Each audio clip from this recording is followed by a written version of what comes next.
ഇവിടെ നാം രണ്ട് കൂട്ടരെ ഓർക്കണം. ഒന്ന് ഇസ്രായേലിലെ സയോണിസ്റ്റുകൾ, ഇവിടുത്തെ RSSകാർ. രണ്ടും ഭരണ നേതൃത്വത്തിലുള്ളതാണ്. രണ്ടും ഇരട്ടപ്പറ്റ സഹോദരങ്ങളാണ്. അത്ര യോജിപ്പാണ് അവർ തമ്മിൽ. നമ്മുടെ രാജ്യത്തിൻ്റെ പ്രധാനമന്ത്രി, ഇന്ത്യൻ പ്രധാനമന്ത്രി ആ സ്ഥാനത്തിരിക്കുമ്പോൾ ആ ഉത്തരവാദിത്വം നിറവേറ്റണ്ടേ? എന്തേ ആ ഉത്തരവാദിത്വം നിറവേറ്റാതിരുന്നത്? ആരാണ് അവമാനിതമായത്? നമ്മുടെ രാജ്യമല്ലേ അവമാനിതമായത്? ഇന്ത്യയിലെ ജനങ്ങളല്ലേ അവമാനിതരായത്? ദീർഘമായ സാമ്രാജ്യത്വ വിരുദ്ധ പാരമ്പര്യത്തിനല്ലേ ക്ഷതമേൽപ്പിച്ചത്? നമ്മളൊരു സ്വതന്ത്ര പരമാധികാര റിപ്പബ്ലിക്കാണല്ലോ. എവിടെ നമ്മുടെ സ്വതന്ത്രാവസ്ഥ? എവിടെ നമ്മുടെ പരമാധികാരാവസ്ഥ? ഇത് രണ്ടും ഇപ്പോൾ ഉണ്ടോ? അമേരിക്കയുമായി ബന്ധപ്പെടുമ്പോൾ സ്വതന്ത്രാവസ്ഥയുണ്ടോ? അമേരിക്കയുമായി ബന്ധപ്പെട്ട കാര്യം വരുമ്പോൾ പരമാധികാരമുണ്ടോ? ഉണ്ടെങ്കിൽ നമ്മൾ റഷ്യയിൽ നിന്ന് എണ്ണ വാങ്ങാൻ ഞങ്ങളെ അനുവദിക്കണമെന്ന് അമേരിക്കയോടും ട്രംപിനോടും ആവശ്യപ്പെടുമോ? എത്ര അപമാനകരമായ നിലയാണെന്ന് നോക്കണം. എവിടെ പോയി പരമാധികാരം? ട്രംപിന്റെ കാൽക്കൽ വെച്ചോ? ട്രംപ് 30 ദിവസം ദയാപൂർവം അനുവദിച്ചിരിക്കുന്നു. 30 ദിവസം വരെ നിങ്ങൾക്ക് റഷ്യയിൽ നിന്ന് എണ്ണ വാങ്ങാം. നല്ലൊരാട്ടല്ലേ മറുപടിയായിട്ട് കൊടുക്കേണ്ടത്? ഒരു ഗവൺമെന്റിൻ്റെതായ നിലപാട് അവിടെയല്ലേ വ്യക്തമാക്കേണ്ടത്? നിങ്ങൾ ആരാണത് പറയാൻ എന്ന് നമ്മുടെ ഭരണാധികാരികൾ ചോദിക്കണ്ടേ? ഇന്ത്യയുടെ ശബ്ദം ഉയരണ്ടേ? എന്തുകൊണ്ടാണ് ശബ്ദിക്കാൻ കഴിയാതിരുന്നത്? എന്തൊരു അപമാനകരമായ അവസ്ഥയാണെന്ന് നോക്കണം.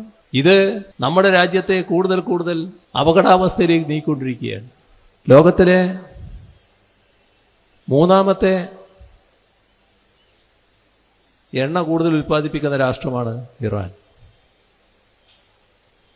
ഒന്നാമത്തത് വെനിസ്വേല,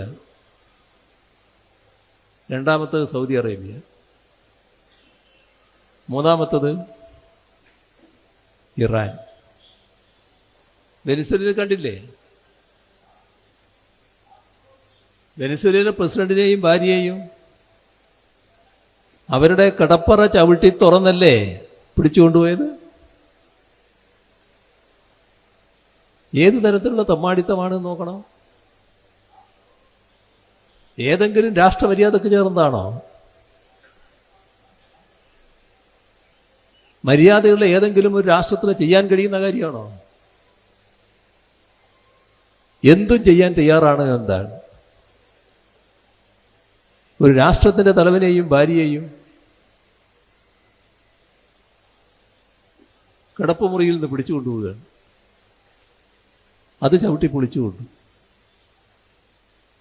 എന്താ? എണ്ണ തന്നെ. സൗദി നേരത്തെ അമേരിക്കയോടൊപ്പം ഉണ്ട്. അപ്പോ വെനിസ്വേലയും സൗദിയും ഇറാനും മൂന്നും കൂടി ചേർന്നാൽ ലോകത്താകെ ഉൽപ്പാദിപ്പിക്കുന്ന എണ്ണയുടെ പകുതിയിലധികം വരും. ആ ലോകത്താകെ ഉൽപ്പാദിപ്പിക്കുന്ന എണ്ണയുടെ പകുതിയിലധികം തങ്ങളുടെ നിയന്ത്രണത്തിൽ വേണം. ഇതാണ് അമേരിക്കയുടെ ഉന്നം. അതിനെന്താ ചെയ്തത്? ഇറാന്റെ പരമോന്നത പരമാധികാരിയെയും അദ്ദേഹത്തിൻ്റെ കുടുംബത്തെയും വധിക്കുകയാണ്. ഇതൊക്കെ ഏതെങ്കിലും ഘട്ടത്തിൽ കേൾക്കുന്ന ഒരു കാര്യമാണോ? സാധാരണ യുദ്ധത്തിൽ തന്നെ കാണുന്ന കാര്യമല്ല ഇത്തരം കാര്യങ്ങൾ. ഏകപക്ഷീയമായി രാജ്യത്തിന് നേരെ ആക്രമണം നടത്തുന്നു. ആ രാജ്യത്തിൻ്റെ പരമാധികാരിയെയും കുടുംബത്തെയും വധിക്കുന്നു. അതിനെ ന്യായീകരിച്ചുകൊണ്ട് തുറ പ്രസ്താവന ഇറക്കുന്നു. ഇവിടെ മറ്റൊരു നിസ്സഹായത നാം കാണേണ്ടതുണ്ട്. ഇത്തരം ഘട്ടത്തിൽ ശക്തമായി ഇടപെടേണ്ട ഏജൻസിയാണ് ഐക്യരാഷ്ട്രസഭ. തീർത്തും നിസ്സഹായ അവസ്ഥയിലാണ്. ഐക്യരാഷ്ട്രസഭയ്ക്ക് ഇടപെടാനേ കഴിയുന്നില്ല. ഐക്യരാഷ്ട്രസഭയെ അംഗീകരിക്കാൻ അമേരിക്ക തയ്യാറല്ല. തങ്ങൾ ശേഷിയുള്ളവരാണ്. ഒരുതരം വന്യമൃഗനീതിയാണ് നടപ്പാക്കുന്നത്. കയ്യൂക്കുള്ളവൻ കാര്യക്കാരൻ. വന്യമൃഗങ്ങളുടെ ഇടയിൽ അങ്ങനെ ഒരു നിലയുണ്ട് എന്നാണ് പറയുന്നത്. കാടിൻ്റെ ഒരു ഭാഗം ഒരാളുടെ കൈവശമായിരിക്കും. അവിടെ പുതിയൊരു ആൾ വന്നാൽ അവർ പോരാടി തീരുമാനിക്കും. ജയിച്ചയാൾ അതിൻ്റെ അധീനനായി, ആ ഏറിയ മുഴുവൻ അയാളുടെ അധീനതയിലായി, ആ മൃഗത്തിൻ്റെ അധീനതയിലായി. ഈ പരാജയപ്പെടുന്ന ചില കടുവയാണ് പോലും ചില ഘട്ടത്തിൽ നാട്ടിലിറങ്ങുന്നത്. നാട്ടിൽ പിടിച്ചാൽ മയക്കുമരുന്ന് വെടിവെച്ചൊക്കെ പിടിക്കുന്നില്ലേ, പിടിച്ചു കഴിയുമ്പോൾ ഇതിന് ഭയങ്കര പരിക്കാണ്, ചിലത് മരിച്ചും പോകുന്നുണ്ട്. അത് ഈ യുദ്ധത്തിൽ പരിക്ക് പറ്റിയതാണെന്നാണ് പറയുന്നത്. ആ നീതിയല്ലേ ഇവിടെ നടപ്പാക്കുന്നത്? അമേരിക്ക ഒരു വന്യമൃഗ നീതി നടപ്പാക്കുന്ന രാഷ്ട്രമായി മാറിയിരിക്കുകയല്ലേ. ഐക്യരാഷ്ട്രസഭയ്ക്ക് ഇടപെടാൻ കഴിയുന്നില്ല, ഐക്യരാഷ്ട്രസഭയെ അംഗീകരിക്കാൻ തയ്യാറല്ല. ഇപ്പോ ആയത്തുള്ള ഖൊമേനിയുടെ പിൻഗാമിയായിട്ട് വന്നയാളെയും വധിക്കുമെന്നും പ്രഖ്യാപിച്ചിരിക്കുന്നു. ഇസ്രായേലിന് എന്തുകൊണ്ടാണ് ഇത്തരത്തിൽ ആക്രമണവുമായി മുന്നോട്ട് പോകാൻ കഴിയുന്നത്? ഇസ്രായേലിൻ്റെ മഹാശേഷി കൊണ്ട് അല്ല, അമേരിക്കയുടെ പിന്തുണയാണ്. അമേരിക്കയും ഇസ്രായേലും കൂടിയാണ് ലോക സമാധാനമാകെ അപകടപ്പെടുത്തുന്നത്. ഈ യുദ്ധത്തിന് ഒരു പ്രത്യേകതയുള്ളത്, അമേരിക്കയുടെ കൂടെ മറ്റുള്ളവരധികമില്ല. ഇറാഖിനെതിരെ നീങ്ങുമ്പോൾ ഒട്ടേറെ രാഷ്ട്രങ്ങൾ അമേരിക്കയോടൊപ്പം ഉണ്ടായിരുന്നു. അവർ യുദ്ധത്തിൽ പങ്കാളികളായിരുന്നു, നേറ്റോ പങ്കാളിയായിരുന്നു. ഇപ്പം അവരൊന്നും ആ രീതിയിൽ പങ്കാളിത്തം വഹിക്കുന്നില്ല. അമേരിക്കയിൽ തന്നെ അതിശക്തമായ പൊതുജനാഭിപ്രായം അമേരിക്കൻ നിലപാടിനെതിരെ ഉയർന്നു വന്നിരിക്കുന്നു. അമേരിക്കൻ പ്രസിഡന്റിനെ കുറിച്ചൊന്ന് ചിന്തിച്ചു നോക്കൂ. ഇത്രമാത്രം അപക്വമായ രീതിയിൽ ഇടപെടുന്ന ഒരു രാഷ്ട്രത്തലവനെ എവിടെയെങ്കിലും കാണാൻ കഴിയും? ഏതൊരു മാനസികാവസ്ഥയിലാണ് അദ്ദേഹം ഉള്ളത്? അമേരിക്കയെ പോലൊരു രാഷ്ട്രത്തിൻ്റെ തലവനായിരിക്കുന്നയാള് സമയത്തതയോടെ അല്ലാതെ ഇടപെട്ടാൽ ഏതെല്ലാം തരത്തിലുള്ള പ്രത്യാഘാതങ്ങളുണ്ടാവും? ലോകത്ത് പലതരത്തിൽ അത് പ്രകടമാവുകയല്ലേ. ലോകമാസകലം ഇതിനെതിരെയുള്ള ശക്തമായ വികാരം ഉയർന്നു വരികയാണ്. ഇതിൻ്റെതായ പ്രയാസങ്ങൾ വലിയ തോതിൽ ഇതിന് വിധേയമായ രാഷ്ട്രങ്ങൾ മാത്രമല്ല, എല്ലാവരും അനുഭവിക്കേണ്ടി വരുമെന്നുള്ളതാണ് നില. അങ്ങനത്തെ അവസ്ഥയിലേക്ക് ലോകം നീങ്ങിക്കൊണ്ടിരിക്കുകയാണ്. എന്നാലും ആക്രമണം അവസാനിപ്പിക്കില്ല, അത് തുടരും.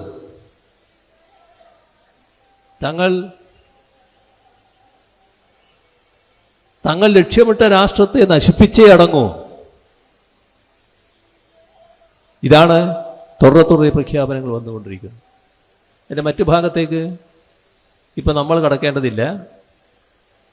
ഏതായാലും യുദ്ധം ഒന്നിനും പരിഹാരമല്ല. സമാധാനപരമായ അന്തരീക്ഷം ഉണ്ടാവുക എന്നത് ലോകമാകെ ആഗ്രഹിക്കുന്ന കാര്യമാണ്. ഇവിടെ നമ്മൾ ഇന്ത്യക്കാർ, ഇന്ത്യ എന്ന രാജ്യം വലിയ തോതിൽ അപമാനിക്കപ്പെട്ടിരിക്കുകയാണ്. നമ്മുടെ രാഷ്ട്രത്തിന് അതിൻ്റേതായ അഭിമാനകരമായ ഒരു ചരിത്രമുണ്ട്. ആ ചരിത്രം ബ്രിട്ടീഷ് അധിനിവേശത്തിൽ കഴിഞ്ഞിരുന്ന നമ്മുടെ രാജ്യം ബ്രിട്ടീഷുകാർക്കെതിരെ പോരാടിയാണ് സ്വാതന്ത്ര്യം നേടിയത്. സ്വാതന്ത്ര്യാനന്തര ഇന്ത്യ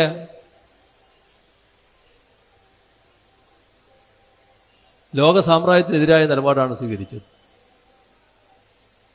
സാമ്രാജ്യത്വ വിരുദ്ധ നിലപാടാണ് സ്വീകരിച്ചത്. രാജ്യത്തിൻ്റെ ആദ്യത്തെ പ്രധാനമന്ത്രി പണ്ഡിറ്റ് ജവഹർലാൽ നെഹ്റു, അദ്ദേഹത്തിൻ്റെ നേതൃത്വത്തിലുള്ള ഗവൺമെൻറ് ലോകത്ത് നൽകിയ സന്ദേശം സാമ്രാജ്യത്വ വിരുദ്ധ ചേരിയിലാണ് ഇന്ത്യ എന്തായിരുന്നു. ആ കാലത്ത് ലോകത്താകെ നടക്കുന്ന സാമ്രാജ്യത്വ വിരുദ്ധ പോരാട്ടങ്ങൾ, അവയോടൊപ്പമായിരുന്നു ഇന്ത്യ. മൂന്നാം ലോക രാഷ്ട്രങ്ങൾ ആ ഘട്ടത്തിൽ ഉയർന്നു വരുന്നുണ്ടായിരുന്നു. പുതുതായി സ്വാതന്ത്ര്യം നേടിയ രാഷ്ട്രങ്ങൾ ഉണ്ടായിരുന്നു. അവയുടെ എല്ലാം കൂടെയായിരുന്നു ഇന്ത്യ. ചേരിചേര നയമാണ് നാം അംഗീകരിച്ചിരുന്നത്. ചേരിചേരാ നയത്തിൻ്റെ അന്തസത്ത സാമ്രാജ്യത്വ വിരുദ്ധമായിരുന്നു. അതുകൊണ്ട് തന്നെ ഇന്ത്യയുടെ ശബ്ദം വലിയ തോതിൽ ആദരിക്കപ്പെട്ടിരുന്നു, അംഗീകരിക്കപ്പെട്ടിരുന്നു. സാമ്രാജ്യത്വ വിരുദ്ധ ചേരിയിലാകെ വലിയ തോതിൽ സ്വാഗതം ചെയ്യപ്പെട്ടിരുന്നു. പക്ഷേ പിന്നീട് എന്താ സംഭവിച്ചത്? കാലം മാറുന്നു, കോൺഗ്രസിന് മാറ്റം വരുന്നു, നരസിംഹറാവുവിൻ്റെ ഗവൺമെൻറ് കാലം വരുന്നു. ആ കാലത്ത് ആഗോളവൽക്കരണ നയം മാത്രമല്ല അംഗീകരിച്ചത്, അമേരിക്കൻ സാമ്രാജ്യത്വ പ്രീണനവും അതോടൊപ്പം കൊണ്ടുവന്നു. പഴയ നിലയിൽ നിന്ന് മാറി ഇസ്രയേലിനെ അംഗീകരിക്കുന്ന നിലപാടിലേക്ക് വന്നു. എല്ലാം പഴയ നിലപാടിൽ നിന്നുള്ള മാറ്റം. ഇസ്രയേലിനെ അങ്ങനെ അംഗീകരിക്കുന്നു, സാമ്രാജ്യത്വത്തോടൊപ്പം നിൽക്കുന്നു. UPA കാലം, UPA കാലമായപ്പോൾ കോൺഗ്രസ് ഒന്നുകൂടി ശക്തിപ്പെട്ടു. എന്തിന്? എങ്ങനെ? ഈ സാമ്രാജ്യത്വ അനുകൂല മനോഭാവത്തിൽ ശക്തിപ്പെട്ടു. അതിൻ്റെ ഭാഗമായിരുന്നു അന്നത്തെ ആണവ കരാർ. അതിൻ്റെ ഭാഗമായിരുന്നു അമേരിക്കയുടെ സഖ്യശക്തിയായി മാറാനുള്ള ശ്രമം. UPA കാലത്ത് ശക്തമായാണ് അതിനുവേണ്ടി നീങ്ങിയത്. ഇപ്പോൾ കോൺഗ്രസ് തന്നെ അവരുടെ പഴയ നയത്തിൽ നിന്ന് മാറി. നമ്മുടെ രാജ്യം അങ്ങനെ മാറിക്കൂടാ എന്ന നിലപാട് പൊതുവെ ഇടതുപക്ഷം സ്വീകരിച്ചതാണ് രാജ്യത്താകെ. പക്ഷെ ആ നിലപാടുമായിട്ടാണ് അവർ മുന്നോട്ട് പോയത്. പിന്നീട് നാം കണ്ടത് എന്താ? BJPയുടെ എല്ലാ സീമകളും ലംഘിച്ചുകൊണ്ടുള്ള സാമ്രാജ്യത്വ പ്രീണനം. ഇവിടെ ശ്രദ്ധിക്കപ്പെടേണ്ട ഒരു കാര്യം, ഇറാൻ ആക്രമണത്തിൻ്റെ മണിക്കൂറുകൾക്ക് മുൻപ് ഇന്ത്യൻ പ്രധാനമന്ത്രി നെതന്യാഹുവിനെ കെട്ടിപ്പിടിക്കുന്നു. അത് യാദൃശ്ചികമായി സംഭവിച്ചതാണോ? കൃത്യമായ പ്ലാൻ അതിനില്ലേ? അമേരിക്കയുടെ അടക്കം സംവിധാനം അതിന് പിന്നിലില്ലേ? കൃത്യമായൊരു സന്ദേശം ലോകത്തിന് നൽകലല്ലേ ഉദ്ദേശിച്ചത്? ഇന്ത്യ ഇസ്രയേലിനോടൊപ്പം എന്ന സന്ദേശം നൽകലല്ലേ ഉദ്ദേശിച്ചത്? ആ സമയം നോക്കണം. കൂടുതൽ ദിവസങ്ങൾ എടുത്തില്ല ഇറാന് നേരെ ആക്രമണം നടത്തുമ്പോൾ. ആ ആക്രമണം നടന്നപ്പോൾ നമ്മുടെ രാജ്യത്തിന് ശബ്ദിക്കാൻ കഴിഞ്ഞു. ഇവിടെ നാം രണ്ട് കൂട്ടരെ ഓർക്കണം. ഒന്ന് ഇസ്രായേലിലെ സയോണിസ്റ്റുകൾ, ഇവിടുത്തെ RSSകാർ. രണ്ടും ഭരണ നേതൃത്വത്തിലുള്ളതാണ്. രണ്ടും ഇരട്ടപറ്റ സഹോദരങ്ങളാണ്. അത്ര യോജിപ്പാണ് അവർ തമ്മിൽ. ഇറാൻ ഒരു കേവലമായൊരു പരിചയ രാഷ്ട്രമല്ല നമുക്ക് ഇറാൻ. സഹസ്രാബ്ദങ്ങളായിട്ടുള്ള ബന്ധമാണ് ഇറാനുമായിട്ട് നമുക്ക്. മറ്റൊരു രീതിയിൽ പറഞ്ഞാൽ ആര്യവംശത്തെക്കുറിച്ച് വലിയ അഹങ്കാരം കൊള്ളുന്നവരാണല്ലോ ഒരു കൂട്ടർ. ഈ ആര്യർ എന്ന് പറയുന്നത് ഇറാനിൽ നിന്ന് വന്നതാണെന്ന് ഒരു ഭാഗമുണ്ട്. സഹസ്രാബ്ദങ്ങളായുള്ള വ്യാപാര ബന്ധം നമ്മളും ഇറാനും തമ്മിൽ. നമ്മുടെ ഏറ്റവും അടുത്ത സുഹൃത്ത് രാഷ്ട്രം. നാം ചില പ്രത്യേക ഘട്ടങ്ങൾ നേരിട്ട ഘട്ടത്തിൽ ഇന്ത്യയോടൊപ്പം പരസ്യമായി നിന്ന രാഷ്ട്രം അതായിരുന്നു ഇറാൻ. ഇതെല്ലാം ഓർക്കണ്ടേ? ആ രാജ്യം ഏകപക്ഷീയമായി ആക്രമിക്കപ്പെടുന്നു. എവിടെ പോയി നമ്മുടെ ശേഷി? എന്തുകൊണ്ടാണ് നമുക്കതിനെ അപലപിക്കാൻ കഴിയാത്തത്?